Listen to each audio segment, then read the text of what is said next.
Sir, kindly sit down. Thank you for the courtesy. Former President Joseph Ejercito Estrada, former President Gloria Macapagal Arroyo, Executive Secretary Salvador Mindaldia, Interior and Local Government Officer in Charge Eduardo Año, and other members of the Cabinet, Senator Joseph Victor Ejercito, elected officials of Luzon, mga kasama ko sa gobyerno. As usual, I have a two-page speech, but masayang naman kung hindi ko masabi ang gusto ko. Now, let me be very clear that I am not talking about politics, nor am I indulging in political talkative. Gusto ko lang malaman ninyo na totoo naman na I hardly know you from whereof I came from. Ako po'y tumakbo na walang partido at alam naman ninyo, since few in between, far and wide, across the country, I visited only a few. Dito nakita ko si Bichara, si Jinggoy, and Jaime, and si Abet. Doon na ako pabalik-balik sa lugar nila. And of course, si Lord Velasco sa Marinduque. And in the Visayas, and you believe it, I'm a Visayan, is the ancestral home of my father. I got no one there. Not even a barangay captain except for Cordoba, who is now a member of the cabinet. In Mindanao, I had Subiri, Angel Amante, and of course, yung congressman namin kasi pamangkin ko siya. Yun lang po. And of course, where my forebears come from, Lanao del Sur. So I got a whopping 74 there. Ang gusto kong sabihin na, of course, kay Tolentino, Mayor, ang inikot ko lang ng kampanya, yun lang rin kila few, sabi ko, in between, and hindi ko masyado kayo, I have not established enough rapport to just call you maybe, or you can call on me and talk about the problems of the nation. May mambibigat ho ang problema natin. In Mindanao, I am facing three fronts. I'm facing the NPAs. They're very active there, very vicious, violent. At yung ISIS, which is the Connective with Moro Insurgency, we just had the Marawi siege, and itong nagko-combine sila ngayon, regrouping, adding more strength and maybe firepower. At ito namang isa is we're trying to talk to, gusto ko malaman ninyo, para from the horse's mouth, na yun ang pinangako ko, stop corruption, the drugs, at itong I will talk to the enemies of the state. Maybe I can talk to them peacefully or arrive at a compromise of whatever we can get from the talks. Ang nangyari dito, Miswari and of the MNLF and ang MI, sila Murad, are still willing to talk. Maybe, I surmise, na matanda na rin sila and gusto na nila matapos na siguro. Kagaya ng NPA. Pero let me talk about first Maria season. During the early days of my presidency, niyaya ko ang 4 o 5 sa kanila. Hardcore. Sila Tagiwalo, sila Mariano, at gusto kong sumali sila. And as they are prone to do, they're always vocal, loud, even in the cabinet. But ako naman, sinabi ko sa iba na that is the way they behave and always demanding. But let us give them a chance to partake of what we have here. Until such time that there was this negotiation and talks. Meron akong team, the government panel, sila si Nani Braganza, Duresa, Bebot Belio.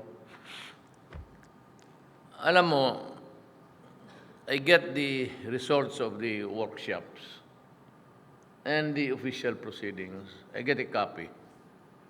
And every time they have a meeting there, I also get the notes of yung kabila. Kasi yung kabila, kaibigan ko rin, yung mga tao ni Season. But as I was reading the records that was so far approved or maybe to be considered, sinusuma ko yung at ang parang hinihingi talaga ni Season as a coalition government. So I sent word twice, sabi ko, hindi ko kaya yan ibigay. Not because na ayaw ko, hindi ko talaga maibigay. Because if they are in a coalition, they would propose a body, a plenary body where everybody takes part. And that would include talking about sovereignty. Ang problema kasi dito sa atin, we are a democracy. And the Constitution reserves the right to hold power, and that is democracy, in the hands of people who are elected. And sabi ko sa kanya, I cannot share that power with you because it simply cannot be delegated or shared. The Constitution says that sovereignty resides in the people, and the people delegates them to the President, to the Supreme Court, to the members of Congress, in the exercise of the sovereign will. But you cannot be a participant of that body unless you are elected.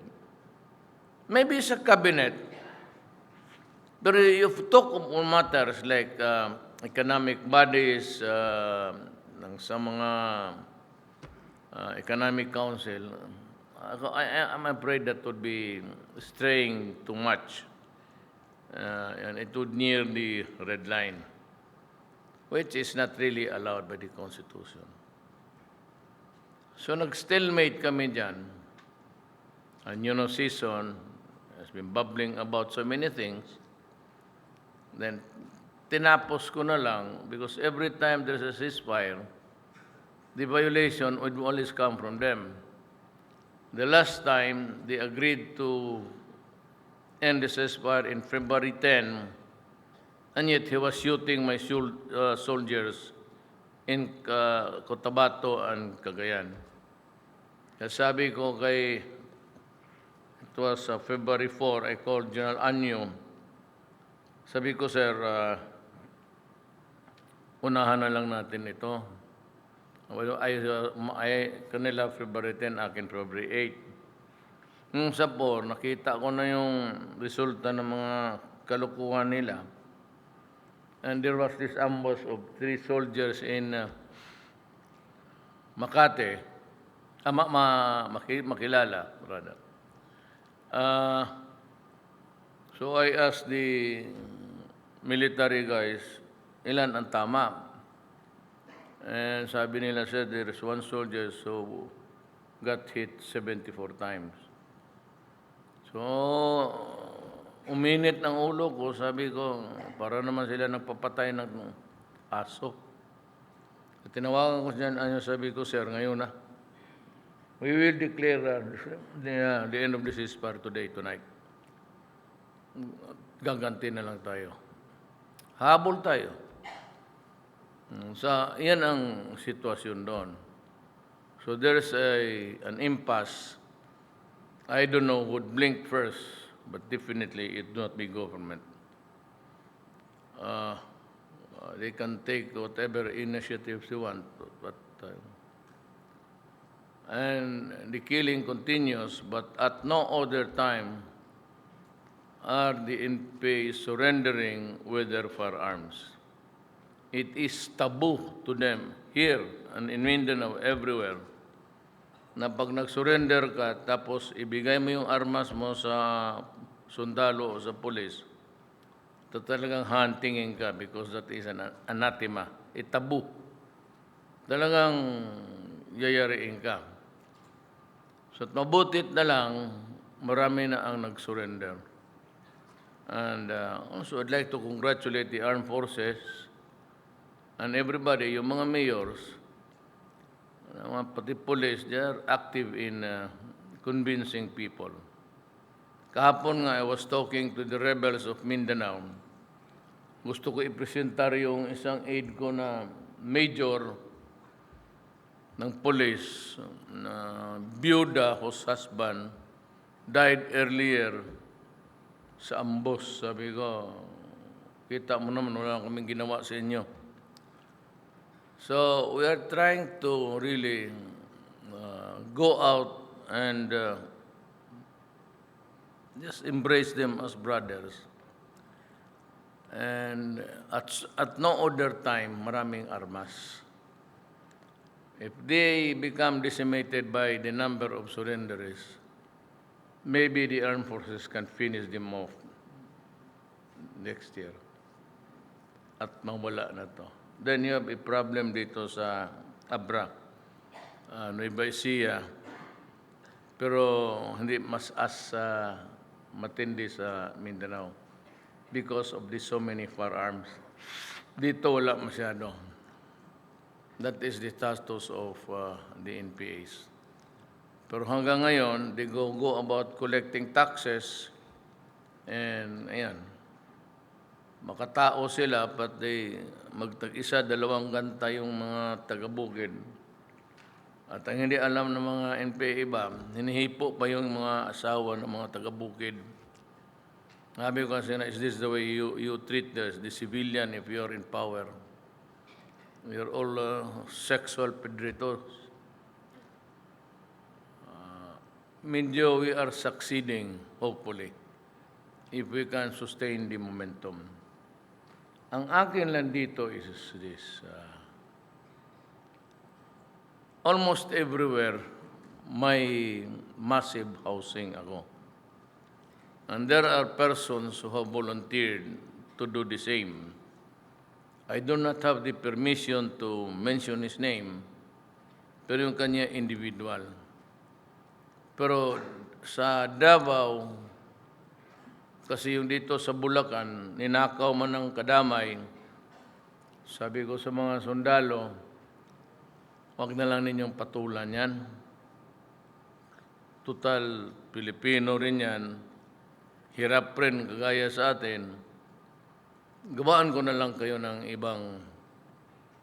And for the better, because the original complaint of the soldiers was that maliit masyado, but at 24.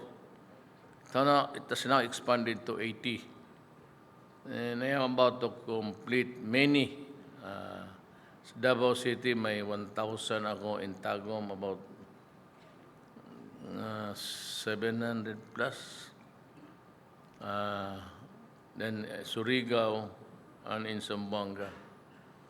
Dito naman sa Bulacan, meron rin ako. Marami nang natapos para sa mga. Then I inaugurated the other day sa Marawi at iba pa. And those are for the soldiers. But at the same time, mabilis rin kaming gumagawa. But some businessmen who want to donate, gusto nila individual. Sabi ko, may pera kayo ganun kalaki, then si Inday, yung anak ko na mayor ng Davao, sabi ko na iyo yung mga sa NPAs. I hope we can have it, the momentum here. Total, anyway, ang gagastos naman niyang karamihan, it's government. It's a matter of yung program of how to talk to them sincerely. And if they want to surrender, meron silang bahay, then we can give them money in the meantime. May transition sila. But the most important thing is you take in TESDA. And TESDA is under Mamunjong. He's a Maranao, but he's a very industrious man. Kailangan talaga nyo ng kasi walang alam itong mga to eh. And mind you, there are constructions in Manila, Davao, Cebu, which have temporarily stopped because of the absence of skilled workers. Kaya kung ang NPA ngayon, walang training, paggawain mo ng kubeta, pag-plus mo, instead pa-plus ng dumi pababa, akyat yan sa itaas. So they would need some kind of master carpentry, master plumber. Yan ang gusto kong makiusap sa inyo. If you have that kind of program of pacification, let me know. And do not be, kasi nga hindi nga tayo kilala eh, baka mahiya kayo. And it would take longer. Or you can just go to Medialdia or to General Anyo. Wala man itong silang loyalty except that they are there to serve the people further. They used to be military man. And I got them because mas mabilis pag sila eh. I do not demean the bureaucracy, but it's only good in the lower echelons. Habang pataas na sila, yung department head, head of office, hanggang magdating ng seso, first grade eligible. Pagdating nila doon sa supervisory, sometimes they cannot hope to be directors. Or if they are there already, and they are extremely good, nare-retain yan. Pagkaramihan, it's always a presidential appointee. And that is really what bugs the government. Not to mention, yung local officials who just allow everything to flourish even if it's a destructive one. Kagaya ng Boracay. I've been to Boracay twice during the campaign. It was nighttime. At a distance, makita mo Boracay, it's very inviting because parang foam kasi yung beach eh. But if you begin to swim there and you go out, you smell like a shit. Talagang mabaho. Contaminated na ang tubig. And I decided to, this was the subject of an expose by Ted Filon. I decided to act because of a complaint signed by 3 travel agencies, dito sa akin sa Malacañang, complaining about the utter neglect of maintaining the quality of the everything there. So I decided to ask General Simato He used to be assigned in Mindanao. Jal Anyo, pati si Teo, but it's the DNR will have to make maybe the findings, the factual one. Then Jal Anyo and Teo, if they agree, they would sign the agreement. But I told them to finish it in 6 months. Ganito kasi yan. Karamihan dito sa atin, abogado man. There are always three things involved there. One is public health. People get sick. People suffer everything. So it's a health issue. Public health, then public order. Because they do not want to move there unless they are being prodded by government, or they try to prevent government from doing its duty. So it becomes an issue now of enforcing the law. And third is the public interest of the entire Republic of the Philippines. It is a tourist destination, and we are proud of it, and we would like to maintain it because we are earning so much money there. Not only for those in Boracay, but for those who are paying taxes to the national government. So why would we not improve on something that we can maybe take advantage of in terms of financial income? So, yan, I would like to warn them na do not do anything that would interrupt, because this involves the basic powers of government. And I said it's a matter of law and order, because we have to enforce the law, and we have to arrest everybody who hinders or make it impossible for us to move. And ito naman ang akin, kung meron kayo, do not allow to, that's very important that we talk now, do not allow it to deteriorate. Sayang eh. Then we have to go in again and to clean. Sana kayo na lang, nandyan na rin kayo, and there are so many vast powers of government that you can use. The mayor can use it, the president can use it. But the government is empowered to come up with measures, regulations, rules that would promote public order, public safety, public health, and everything, public interest, that. So you need not really to go to courts. But I've been warning the judges, as I am doing it now again, please do not make it hard for us to operate. It's not a warning, actually. I am doing it most respectfully requesting the judiciary to be so sparing. And wag ninyo kami pahirapan. If you decide to issue a TRO stopping us, think 1,000 times. It's either I would not believe you, or I will put you to task for going against what is good for the people in this government. Used to be ganon eh. Kaya yung mga projects, basta si Ayala, si Consonghe, they go, you know, they filed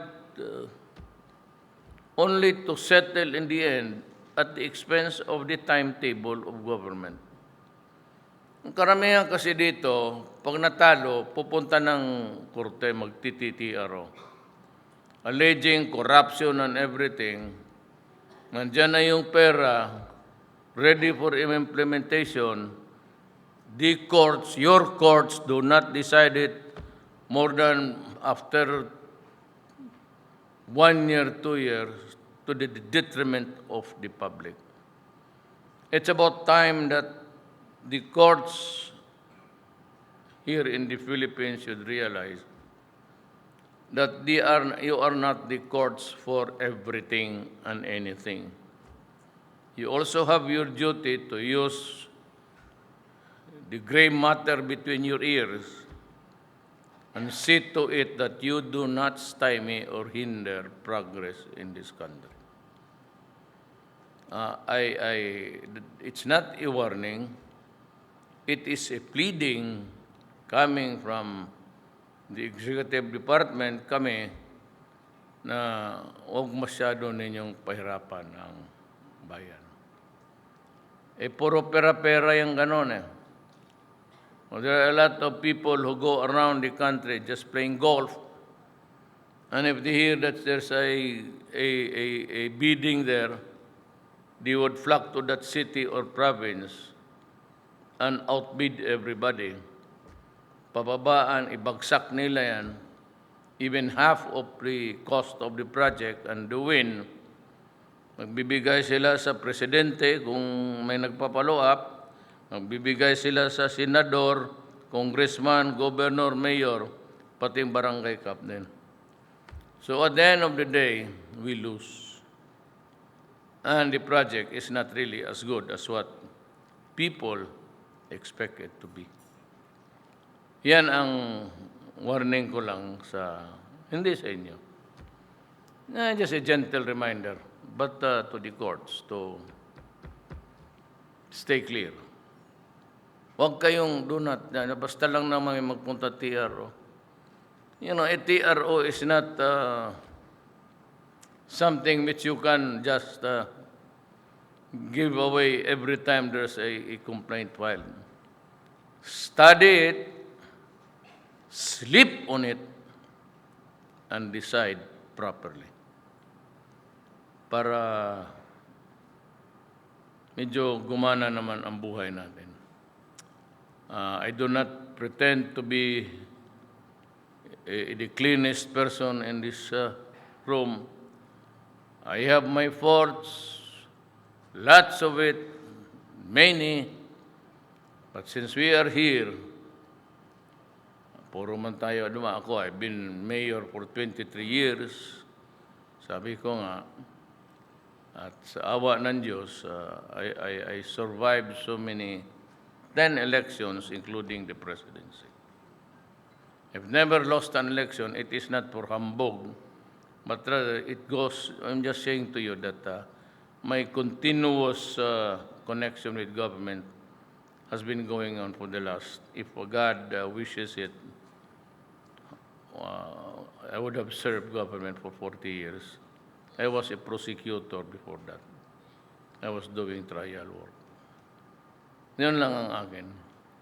Nagkakahiya naman kasi, pati ako sa sali dyan, nakisawsaw. You might want to remember that before Cory, it was not the ombudsman. We were members of the Tanod Bayan. I was a prosecutor of Davao City, and I was designated one of the two only Tanod Bayan special prosecutors for Mindanao. Kaya ako, mamaasahan and hindi ako nagkayama. Maybe one of you will reach the presidency someday. Best ways, sinong tanongin ninyo? Doon sa clerk who started to type the endorsement and everything. No transaction, yung MRT, PAGCOR, o that ever reaches my table. Yung MRT ni Tugade, yung aeroplano ni Tugade, yung MRT niya, wala akong pakialam dyan. And all.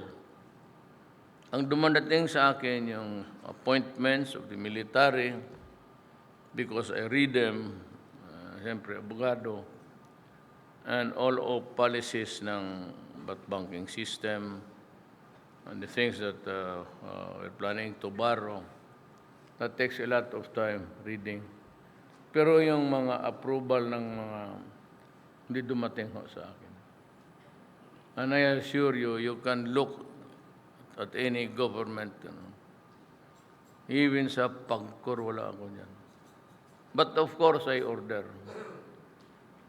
Gaya ng ayaw ko kasi iyabang yan but you should know how much is paid to whom. Yung PGH na yan, the eternal universal complaint, was that silang mga intern mismo, nagko-contribute na lang sila para makabili ng medisina ang mga pasyente. Hindi ako naghahambog. Hindi ko naman ito pera. I'm just telling you. Ngayon tinanong ko sila, how much do you need? Sabi niya, on an average, sa mga 14 kulang pa, sir. Sabi ko, okay. If I'll give you 100 million, okay na yan. Sabi nila, sir, sobra yan. Sabi ko, a month, hindi year. So, sabi ko kay Andrea Pagcor, give them 100 million a month. So, lahat ng yung mga major, nandyan yung the best and the brightest of the Filipinos are there. Yung nakapila sila. And for those yung mga sundalo natin, usually mga maintenance nila, madali maano ang sundalo yan. They retire at the age of 56, pero bugbog yan. Karamihan yung kidney pati liver. So may mga maintenance na yan sila. And if they get to live until yung pension nilang 800,000 to even a million would not suffice. You retire an early age, tapos lang yan. So, I gave Vilo na 50 million a month, pati AFP 50 million para lang sa kanilang. Yun ang distribution. And others which I cannot enumerate because I do not have the time. Ang akin lang is that we try to help also the men who are ready to die anytime. Or after all, I double the salary. Kasi pag sinabi kong pumunta kayo doon ng Marawi, magpakamatay kayo lahat, huwag na kayong bumalik dito, ay talaga magpakamatay lahat yan. So good that I was promising them an increase of salary sa campaign pa. Because I already knew that something was really brewing in Mindanao. Alam ko puputok. So, campaign pa sinabi ko sa kanya, I'll double your salary. And I was desperate in getting firearms. Of all the stupid Americans, pinara nila.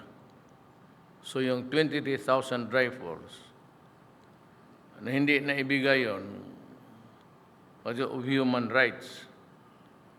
And he said that he will use it against your Filipino. Pilipino nga ang nagterorista Pagkagago naman itong mga pot.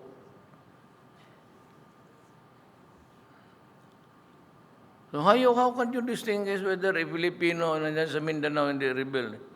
When we look all of the same. Pati yung Indonesian, kamukha natin. Yung Malaysian, kamukha natin. So with Canada, we bought 23 attack helicopters. Tapos sabi na, sige, pero they should not be used for combat purposes against your citizens. Sino naman gago pumatay ng kapwa mo tao Pilipino? That's because we have a problem in the South, and it's the ISIS. Hindi naman. We need it to win the war. Otherwise, we lose Mindanao. Kaya ay napagbili, nabasa naman ninyo. So, how stupid can you get, guys? Kaya I went to China. I said, I am here.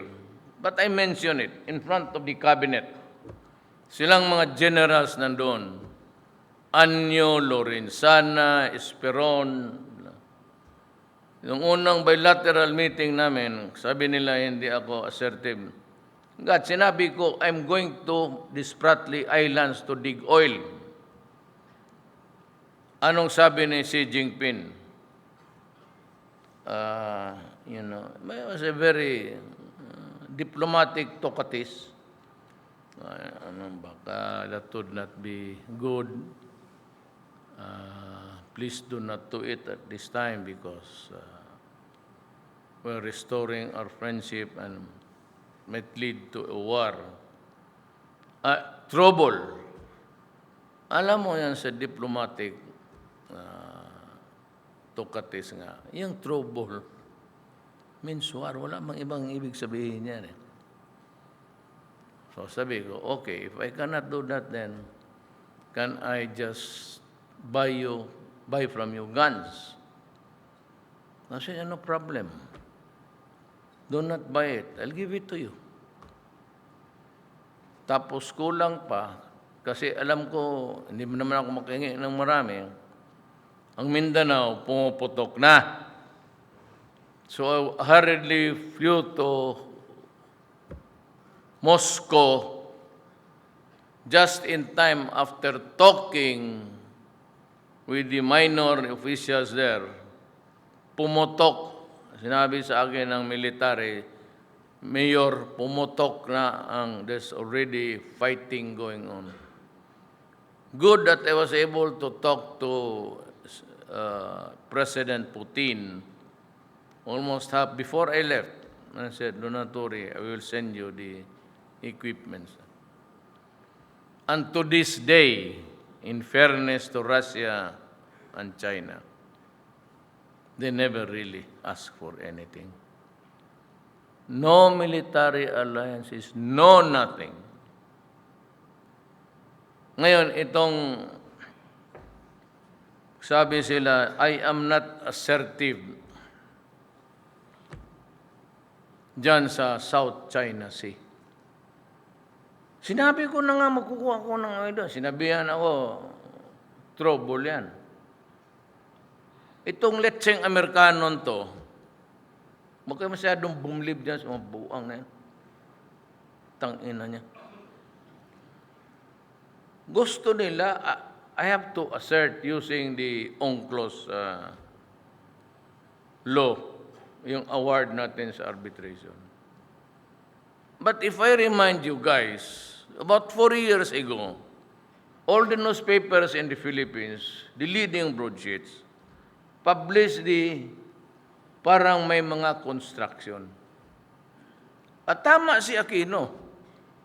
The only country who could have confronted China was America. Di pinadala na sana niya yung armada niya doon at sinita niya, bakit ka gumawa dyan? Bawal yan. Artificial, man-made. Hindi niya ginawa. Hinayaan niya ng hinayaan, tapos yung kumpleto na, gusto ako ipaon. And there are cruise missiles there, and there are fighter jets which they can be in Metro Manila in 14 minutes. Why should I send my soldiers there to be massacred? I will not go to a war which I cannot win. Hindi ako gago. Ning Amerika nga, hanggang display na lang siya. If war breaks out, America will melt first. But Russia and China will also follow suit. Kung bitawan nila lahat yung nuclear warheads nila, it's the end of the world. Pero ang Russia is no pushover. Kaya sabi nga na, they have a invulnerable message that cannot be stopped. And Putin would not make that statement. That was really a threat. Hindi yun advertisement. Wala ang Amerika. Sino man ngayon ang sa Amerika? France, inotel. British, inotel. Sige tuloy, human rights, human rights. In this world, they are promoting human rights. Look at America. It's a multi-racial country. Yung nasa State Department nila, American Latino, American African, American Filipino, American Chinese, American... look at the way they go around the world, parlaying, oh, we will give you aid if you allow same-sex marriage.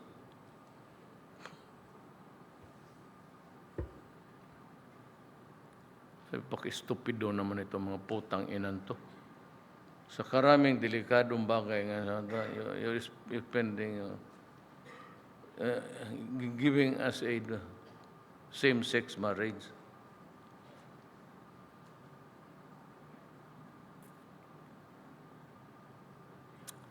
Naghanap nga ako ng lalaki kung sinong pakasalan kung putang inan to.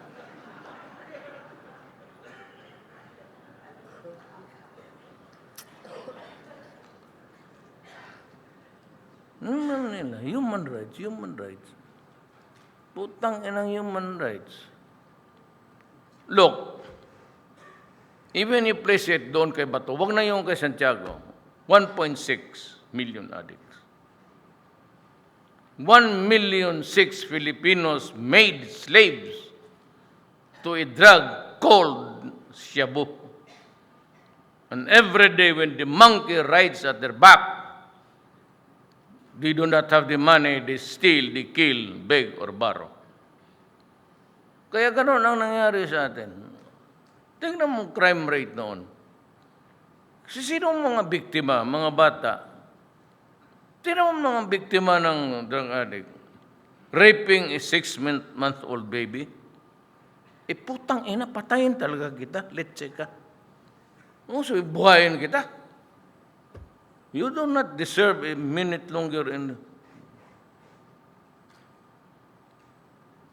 Tapos sila, sige, there's one thing very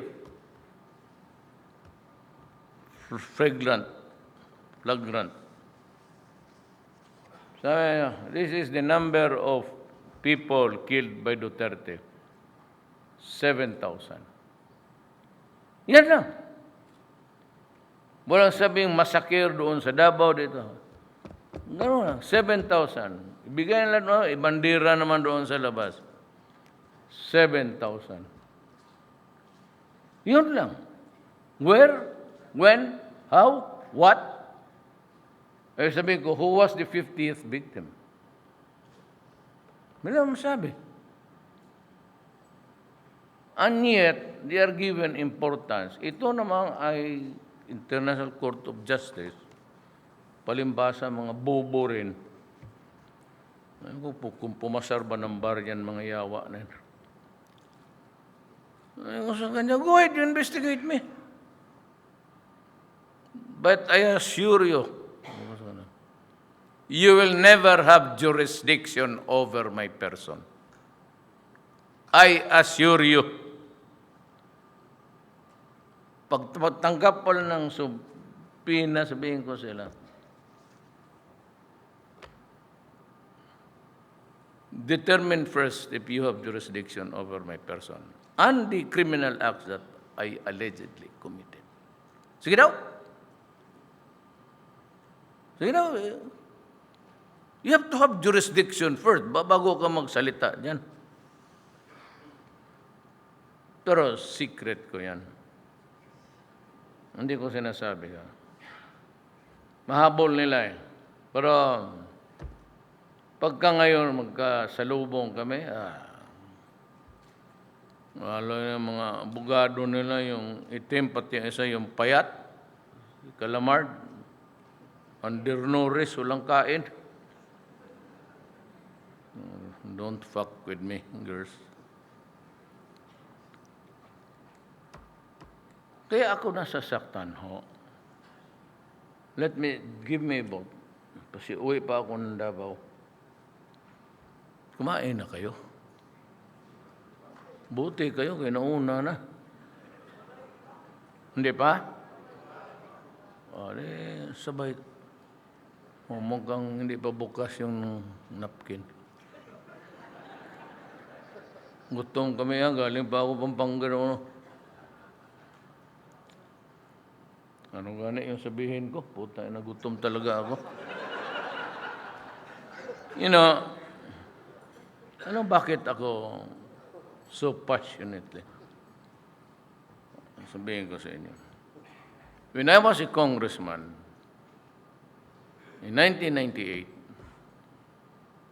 may tatlong Pilipino, 2 taga Davao, 1 taga Kidapawan, pumunta sa bahay ko. Because mothers all, they were arrested in Saudi Arabia for distributing rosaries. Yung mga gaga naman, alam naman nila na bawal talaga yan. But they were in my house day in, day out. Siyempre, papakainin ng asawa ko, baptist yun, maawain. Sige siya maghanap ka naman ng paraan. Bakit ka sige, yan? So, I finally decided, hindi ako hintuin. Sabi ko, sige, punta na lang ako ng Arab. Maghanap ako ng Arab woman doon. Tanginang ingay mo. So I went to the palace of King Fahd. I was able to talk to him. Though he was not at his best elements at that time, but he could still communicate. So I pleaded my case. And fortunately enough, he agreed na pawala na. But the chief minister doon sa palace asked me to talk to my counterpart. Kasi congressman ako, hindi naman ako doon na. So I was guided and brought to the parliament and I talked with 3 guards, 3 parliament. Ano ang sabi nila? This has been happening several times. And it's about time that you should know. The Arabs, not all, let me repeat it again, not all. Gaya ng Filipino, meron dyan Bisaya, Bulanon, Liteño, we talk on a different dialect. We cannot even understand each other. Kung ikaw yung Ilocano sa Abra, ang hirap, hindi mo maintindihan yung Ilocano nila. So, sabi nila, if you are working for a household, a domestic help, and you are a slave bought from the slave markets of Africa, or you are paid to do the job there, rape is part of the territory, part of your job. Ang unang maggamit sa iyo, yung employer mo. Pagkatapos niya, yung anak niya. Kung may anak siyang 3, na pwede then he goes to another house in the compound to clean the son-in-law or the daughter-in-law's house, clean there. At kung nandoon yung amo, another, then she goes home. And that is why it is a universal that ilang beses na, they only sleep 3 to 4 hours a day. And they are fed with garbage. Tinago ko yan kasi ayaw ko maging bakukang ang naiwan dito. Ladies and gentlemen, pareho man tayong Pilipino. when a family loses a wife who goes abroad to work, that family becomes dysfunctional.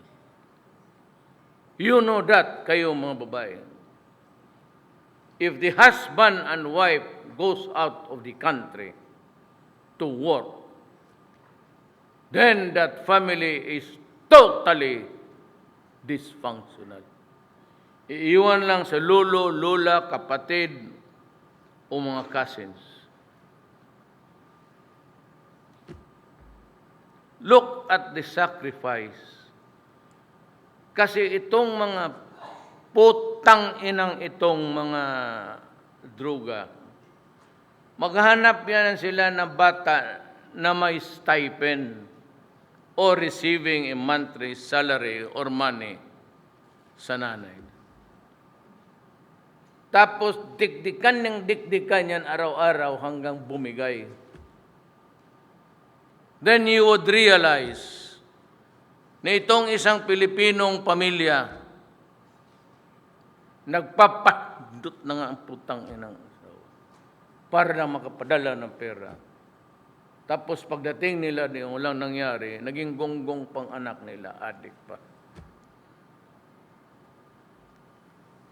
Kaya putang ina mo, papatayin talaga kita. Sa totoo lang.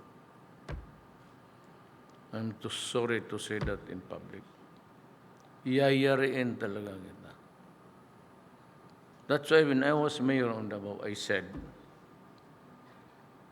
I am not a soldier. I am not a policeman. I was elected by the people to build a city. Do not destroy it. I will kill you. Nung tumakbo ako, do not destroy the young of our land. They are our only assets. Hindi kami mayayaman. Not really as rich as makakain kami, magandang pagkain. Pero yung mga anak namin, mahal namin yan. Just as our mothers and fathers took care of us, we take care of them. You know why? Ilan lang sweldo na itong mga tong sundalo puro dito? Pinaka makuha, 1 million to. 800 yung mga kabo. And they retire at the age of 56. 56 to 76 to 66, 76. If they get to live for 20 years, ako, I might get siguro peg from the highest salary. I make it about 9, 8 million. You think that would be enough? Eh, alang-alang naman pupunta ako doon sa ospital ng health center.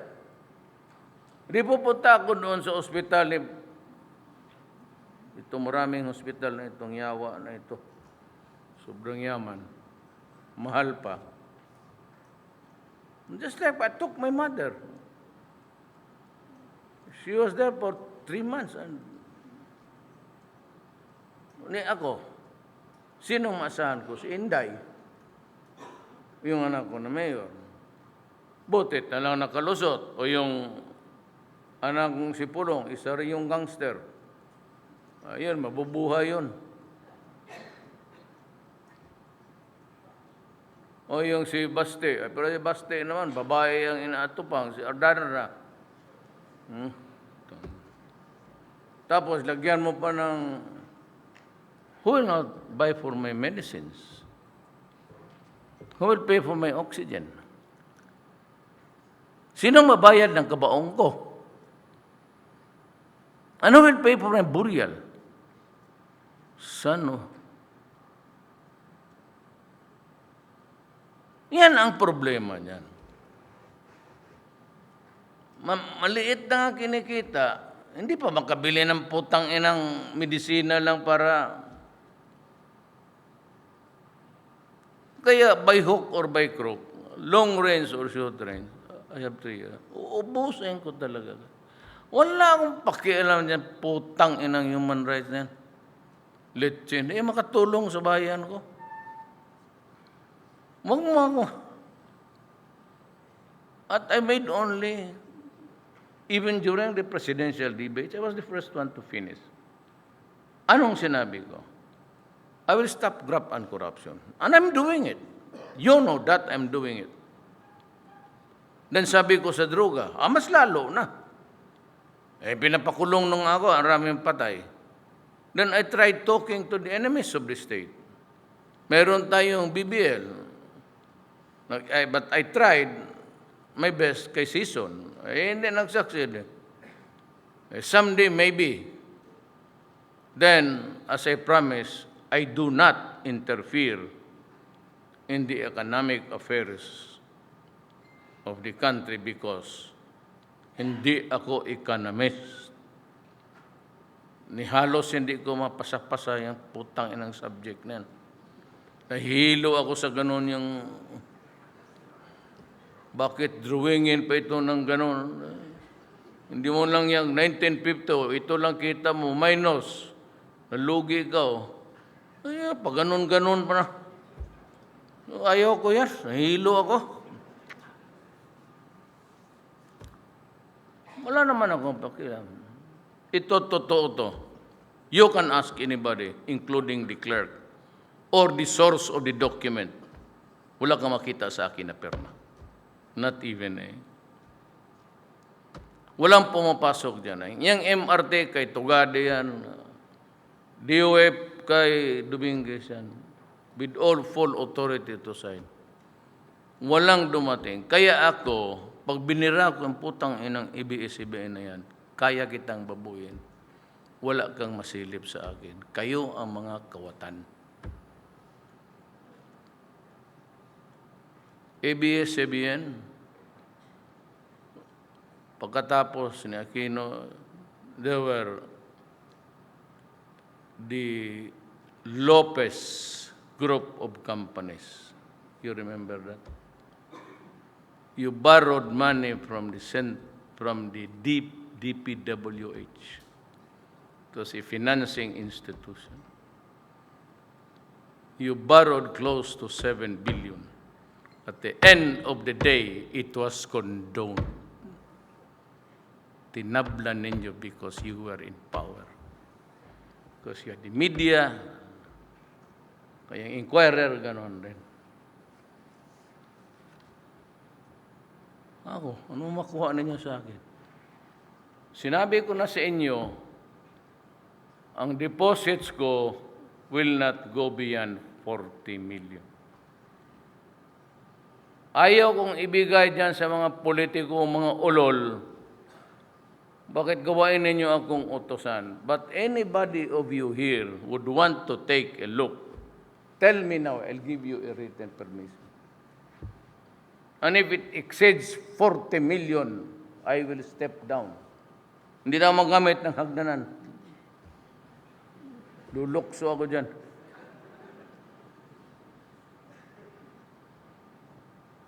Kayo, na-join na, bibirahin talaga kita. Wala. At least ngayon, ako, you might call it pretensions. Or others might call it hypocrisy. Okay lang yan. Whatever you want to categorize my behavior. Kasi sinasabi ko sa inyo, do not touch ang taong bayan, ang maliliit. Pag yan ang ginawa mo, yariin kita. Kasi sila ang nagkakailangan sa atin. Kayong mga mayaman dyan, nanakaw naman ninyo yung pera, kayong mga Lopez, saan na ninyo nailagay, yung mga inquirer, yung donut mo, putang ina, bilyon ng utang mo, ayaw mo pang bayaran. Now, how about yung mile long? The mile long expired, then you continued to receive the rentals of the properties already belonging to the government owing to the expiration of the contract. So it goes back to the...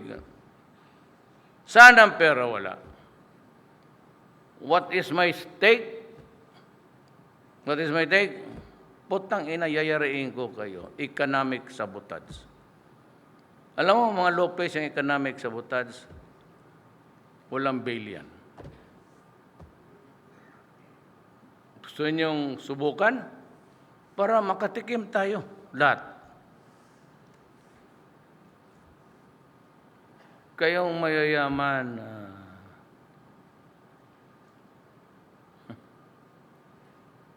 mga elitista, tangina elitista. Ninyo pera yan. Pera ng tao yan ginamit. Pardon the word, sinalsal ninyo ang pera ng...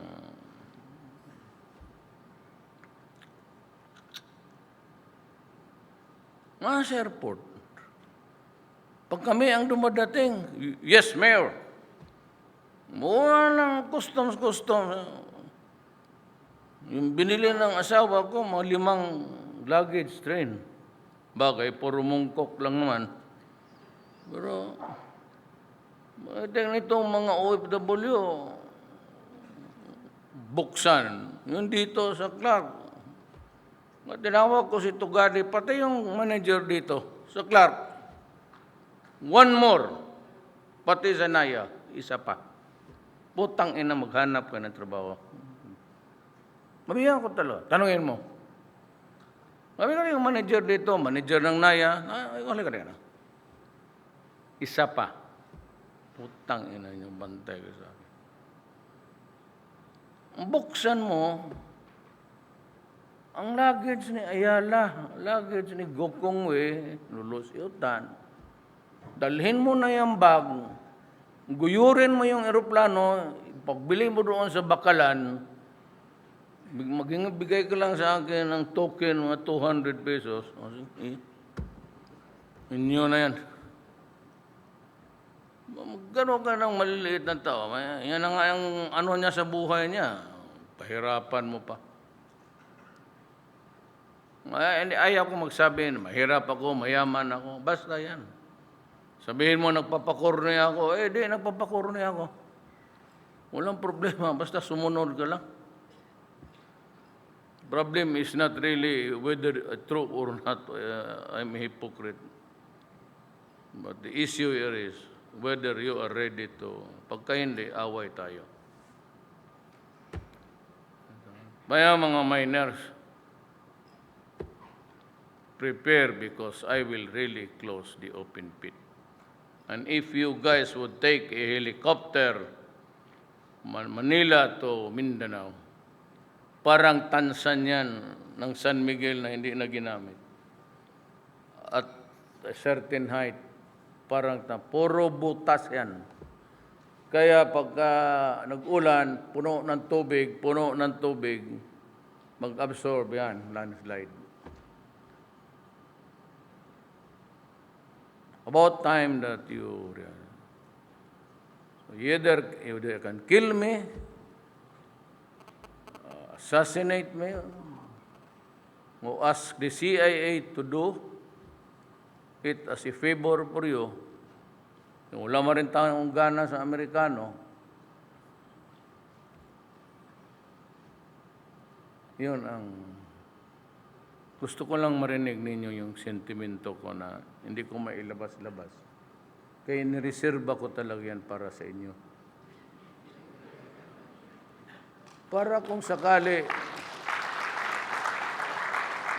magkalit-silitse, magtakbo ako dito, patirahan mo naman ako sa bahay ninyo, dyan sa mga farmhouse na lang. Well, I said I have to go back to Manila. Unsa man ni part ni kaon ni sila? Tapos wa pa? Unsa humana wa pa? Unahag puno ni labi sa kay ari kong ari. Fill this with food. The others will follow. Kay kanina may bakante, singit ka dyan na puno man. I'd like to thank you for listening to me. I apologize for my language. I am really prone to that kind of predilection maybe because pasensya na po, taga-bukid lang talaga ako. Ay, taga-kanal ako, kung ibig sabihin. Imburnal kami lumaki sa amin. So, pati ang natutunan ko yan, hindi naman amin yan. Yung putang ina, doon yan sa mga kapitbahay namin, Batanggenyo, yung tiga-bili dyan sa palengke. Totoo. Sila man yan. Putang ina Hindi narinig namin, maliit pa kami. Putang ina Ayun, ito, nadala ko. Ngayon, kanino ito? It's not ours. Kami mga Bisaya, yawa. Yawa is devil. Wala kami yung mga kinam. Kami hanggang yawa lang. Kaya ako, minsan, salita ako Tagalog. Kasi mix kami sa Davao. Melting pot talaga ang Davao. Salita ako Tagalog. Ganito yan man. Tapos makalimutan ko yung, sabi ako, itong baka ito, sinaw ito Then I realized that sinaw is not Tagalog. So magsabi, ano yung yawa nitong sinaw? Tanong ako dito sa mga Bisaya. Makintab. Kami ko. Yan makintab. Pero yung, ano na yung yawa na yan? Kasali talaga sa amin yan. Magtanong ka ng Bisaya. Yung maghanap ka ng ballpen, sabihin mo, saan yung yawang ballpen dito? Ganun yan tawagan mo nga itong si yawang. Tapos, interpret ng elite ng Manila na, bastos ito, ganitong salita. Crude, So, okay lang. Basta sumunod lang kayo. Bayad kayo ng taxes, isauli ninyo sa gobyerno, yung frequency. Pero pabayarin pa, it was given to them for free. Tapos pag sauli, ayaw isauli kung they acquired it with costs. Nibigay ng gobyerno noon for putang ina.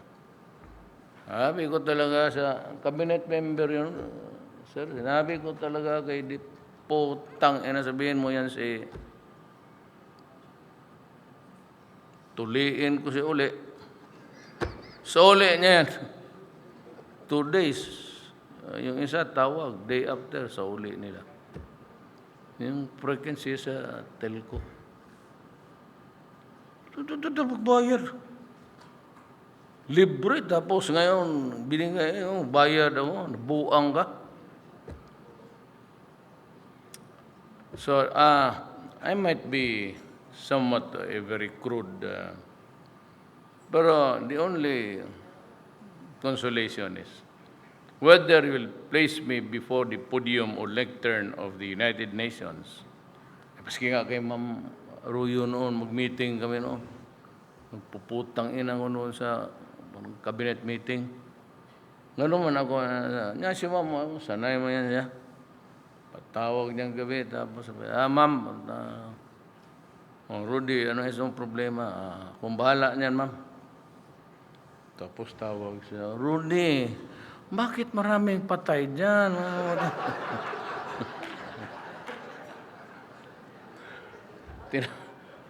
Tinawag ako, anong ginawa ko? 6. Diyan, sa highway. Nilinya ko. Pinalangawan ko. So, ang traffic, nagbuntot na hanggang Cotabato. Alam ko siya siguro Duresa. Duresa yung piaitero Tapos tawag si Ma'am, Rudy, ano pa naman ginagawa mo dyan? Bakit, Ma'am? Bakit traffic, pati bakit yung patay nilinya mo dyan sa wala ka dyan, Ma'am. Hayaan mo. Na noon kay ma'am yun, kay Presidente Arroyo, na isipin mo na ako na ngayon.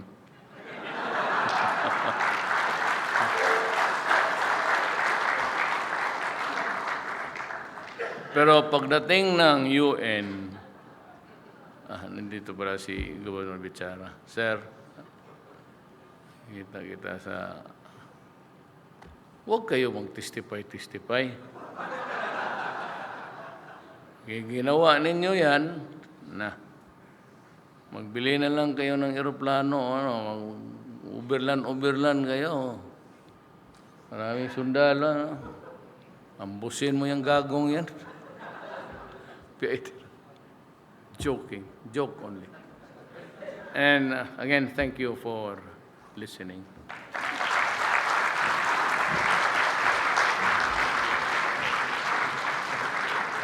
Thank you very much, President Rodrigo Roa Duterte. Palapakan po natin.